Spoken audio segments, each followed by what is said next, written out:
This is MJ. I'm an author, I'm an artist, I'm an analyzer. Welcome to my fully operational Star Wars analysis podcast. I am moments away from having finished episode 2 or part 2 of Ahsoka, which is called Toil and Trouble, which is an odd name.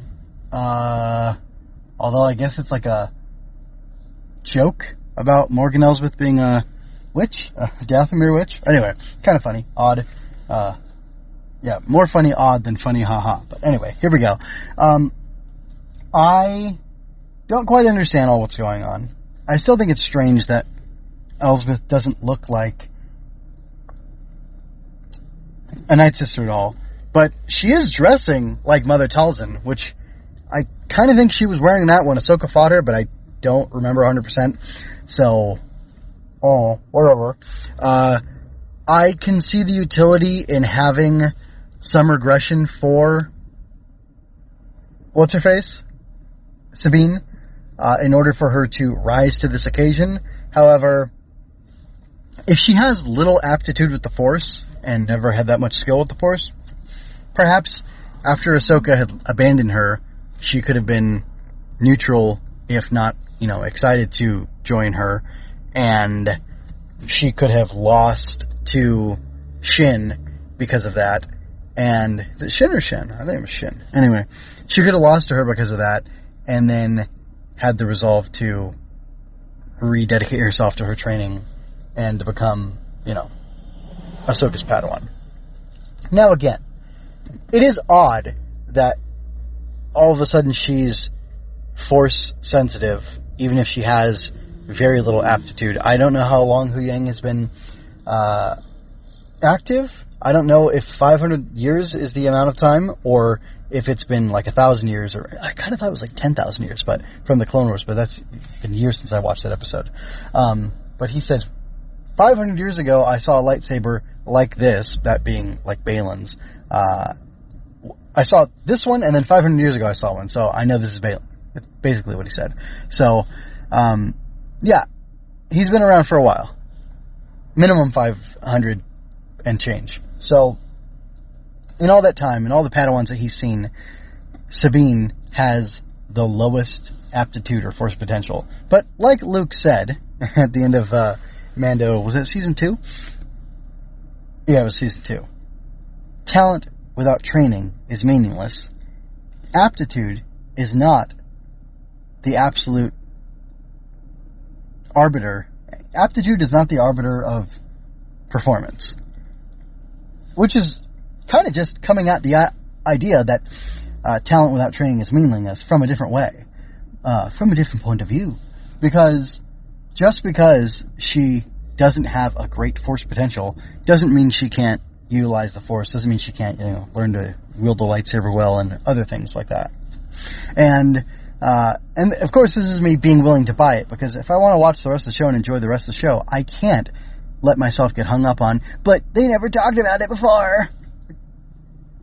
They didn't, for whatever reason, probably because they hadn't thought of it at the time, and now they want it to be the case. I think it's good that she has a low aptitude or a low potential with the Force, but that she is Force sensitive. If she's going to be Force sensitive, then it should be limiting to her, or it should be limited, I should say, not limiting. It should enhance her abilities, though, which is probably why she can lightsaber fight and some of the other things she can do. I think it's unnecessary for her to be Ahsoka's Padawan. I think it's silly to make that retcon, and I think it's totally unnecessary for her to be Force sensitive, because she's a Mandalorian. She was being trained with the Darksaber as a Mandalorian, so I can justify her using a lightsaber as a Mandalorian as well. We've seen people use lightsabers who are not Force sensitive. It's okay. Mandalorian weapons and armor were designed partly, according to the lore, to enable Mandalorians to fight with, defeat, and kill Jedi. So, if whoever is in charge decided to give Sabine Wren Force capabilities so that she could fight against Shin, Baylan, whoever else, and fight alongside the Jedi Ahsoka.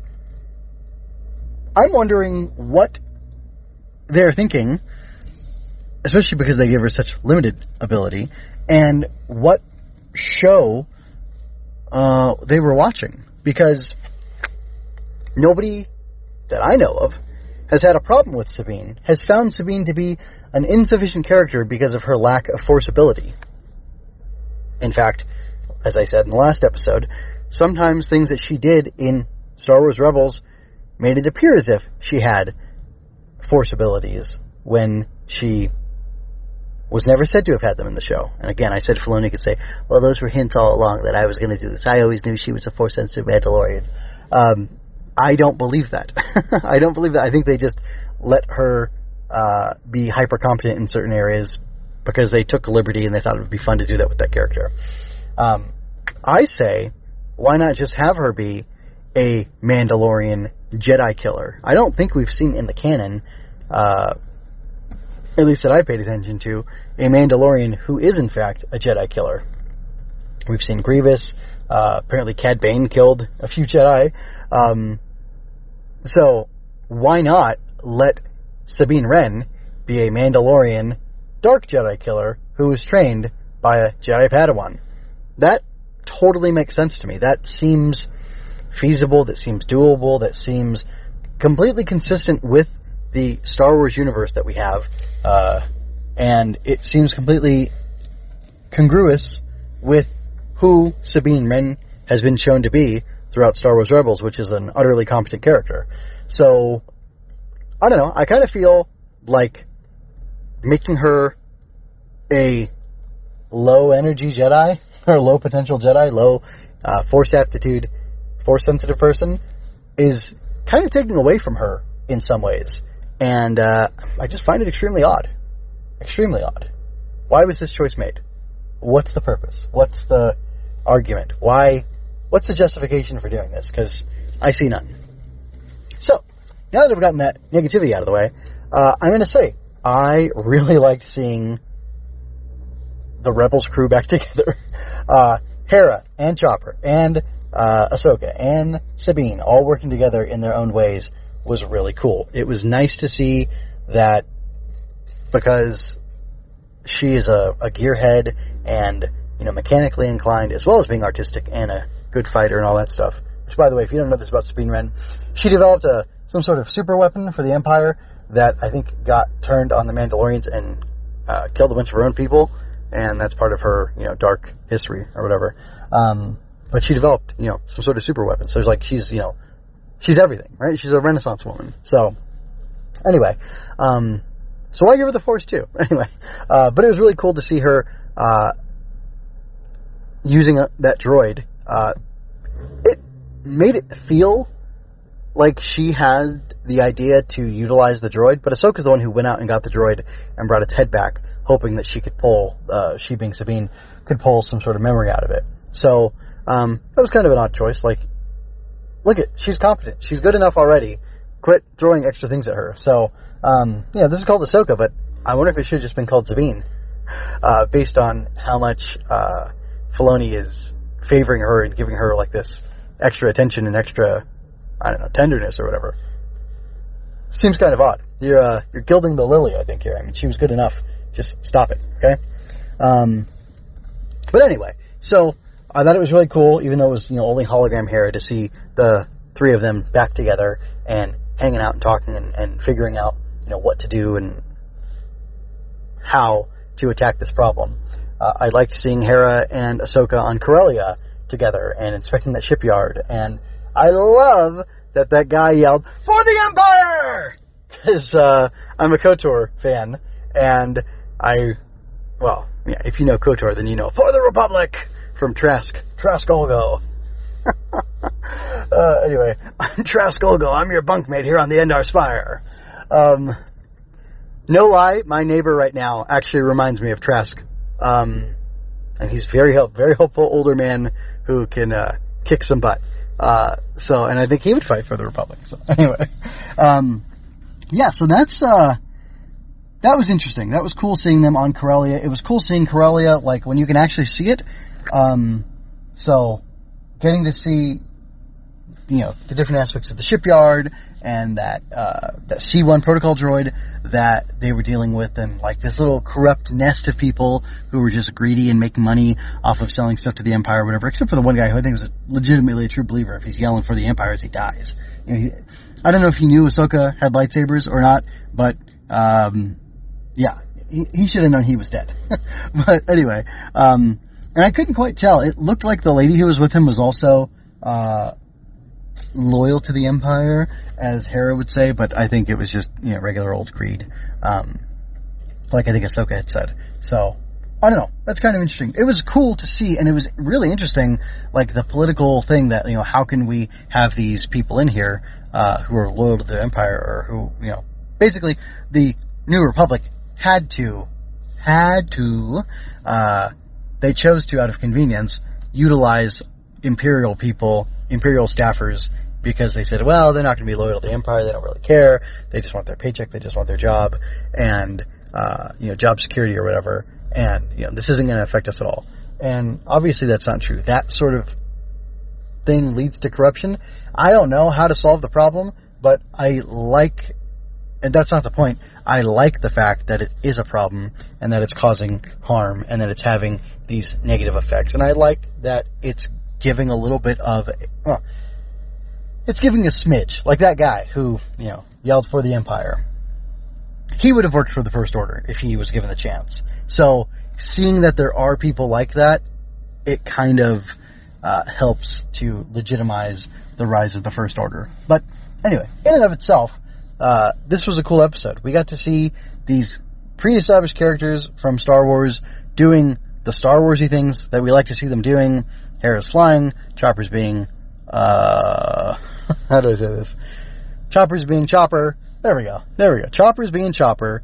Hera's piloting, and Ahsoka's lightsaber fighting with, one of these so it is an HK droid. I think that explains what those droids were about, and I'm pretty sure if I went back to Mando Season 2 and an episode with Ahsoka and Mando working together, that I would see that the model of droid is the same. It's similar. So they're all, those were HK droids in this episode, in the last episode, and then they were HK droids protecting Morgan Elsbeth on that weird muddy planet where Ahsoka was doing her Lone Samurai thing. So that's interesting. That's cool. I hadn't fully realized that was just the designation. HK-47, for example, from KOTOR, he's become a template or a model for all these other HK droids, and they're just called that, and they're hyper-competent assassin droids, which I would say are probably more, they look better, they look cooler, and they feel a little more competent than Grievous, General Grievous's Magna Guards, I think is what they were called. They're definitely cooler. So that's fun. But yeah, I mean, I'm not sure what more to say. It was fun. I mean, I liked it. It felt really good. And like I said, I like specifically this interaction between Huyang and Sabine, where she says, "Oh, I forgot how annoying you are," and he says, "Not annoying, logical," or something like that. It's like, anyway, he's saying, "Yeah, you're not being logical. You're being emotional and dumb, and you don't like hearing my clear, concise, reasonable, logical arguments against you because, they make you lose your argument and have to reconsider what you're saying and doing. They make you have to think about your actions and be reflective instead of reactive." And I think that's cool. I like that. And I like that he's a droid, but because he's a Jedi droid, he has this wisdom, and because he's lived for so long, he's got this experience. And that's cool to see. So, yeah, I like where this is going, and I like the potential that I see. And I don't know what else. I like this overall. I'm excited to see where it goes. This, Eye of Sion thing just makes me think of Darth Sion, but I think those are spelled differently. But I don't know 100% for sure. And, the idea that they're traveling from the Star Wars galaxy to another galaxy is pretty exciting. I mean, I guess it makes sense that there would be something else in another galaxy, like you had the Searook or the Searuvi threat from Truce of Bakura one of the early EU books that takes place right after Return of the Jedi. Luke's still healing from being electrocuted by the Emperor. And anyway, those guys come from outside of the galaxy. The Yu Zhongguang come from outside the galaxy as well.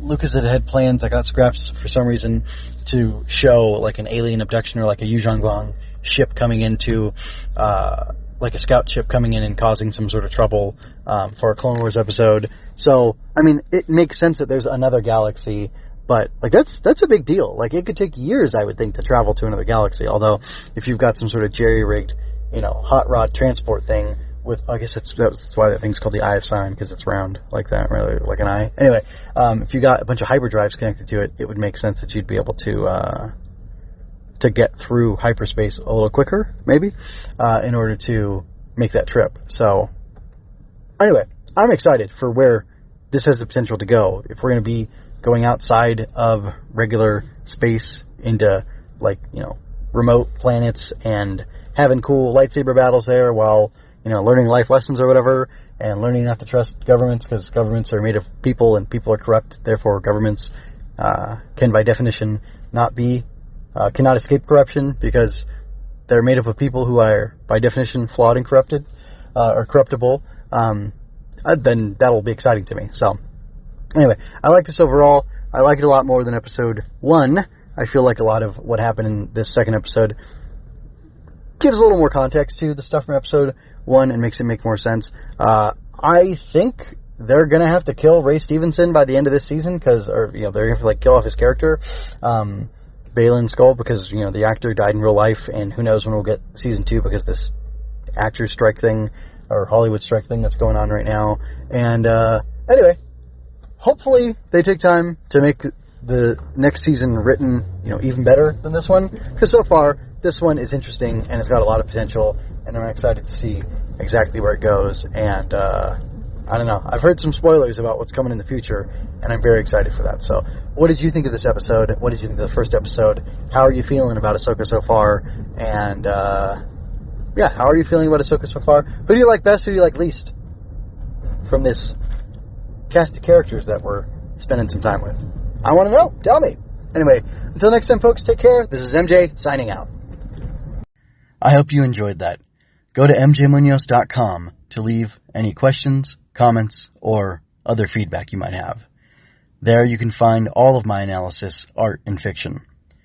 I cover books, tokusatsu, comic books, anime, and more. Look around. You're sure to find something else that you'll enjoy as well. This has been a Story Over Everything production.